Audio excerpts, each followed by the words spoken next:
Assalamualaikum warahmatullahi wabarakatuh. Kali ini kita akan membahas penyebab pompa submersible atau pompa celup cepat rusak, yang ternyata bukan cuma pemakaian yang diporsir aja yang bisa mengakibatkan pompa celup cepat rusak. Ternyata ada faktor-faktor lain juga. Yuk kita bahas bareng-bareng.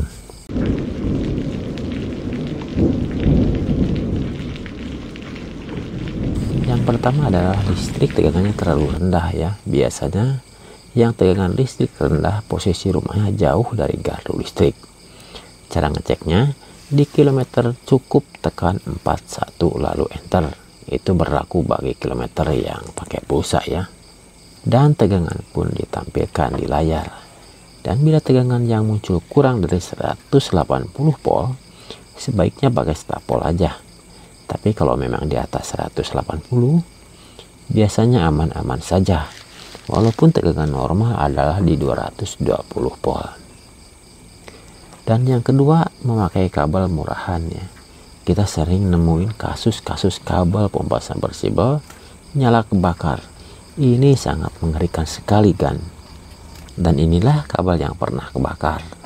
Dan ternyata emang dalamnya aluminium. Bisa kita ketahui kalau kita mengeroknya. Jadi walaupun kelihatan kuning cuma luarnya aja, dalamannya putih. Jadi pakailah kabel yang standar, yang pakai tembaga dengan ukuran yang disesuaikan dengan PK-nya pompa. Dan yang ketiga adalah konstruksi sumur bor dan pemasangan yang kurang tepat. Ini adalah kesalahan yang sering terjadi. Seandainya kita bikin sumur bor 60 meter, biasanya casingnya 30-40 meter. Jadi posisi casing tidak nyampe ke bawah dengan alasan untuk memudahkan air tanah naik, ataupun karena pembuatan sumur bor tidak lurus sehingga waktu kita nurunin casing nyangkut di dinding. Dan kita posisikan pompa di kedalaman sekitar 50 meter. Dan ini adalah suatu kesalahan karena posisi tanah di sekitar pompa sering ambruk dan mengubur pompa ini sendiri ya, sehingga saya sering nemuin pompa mati karena tadinya keambrukan tanah, sehingga pompa kerja berat dan akhirnya almarhum. Dan kasus di daerah yang tanahnya bukan pasir tapi di tanah merah dan gambut tentunya ya. Dan untuk daerah pasir, casing itu nggak bisa digantung karena kalau digantung dinding sumur langsung ambruk. Dan untuk mengakalinya biasanya casing nyampe dasar. Dan untuk penyerapan airnya, paralon casing dibikin lubang-lubang penyerapan. Biasanya dengan cara digergaji di beberapa tempat. Dan cara ini adalah cara yang paling aman bagi pompa submersible.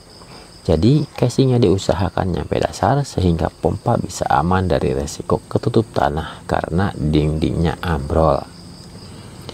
Dan walaupun tidak bisa nyampe dasar dalam pemasangan casing karena nyangkut ataupun alasan lain, usahakan peletakan pompanya jangan di bawah casing tapi di atasnya sehingga bisa aman dari risiko keambrukan tanah.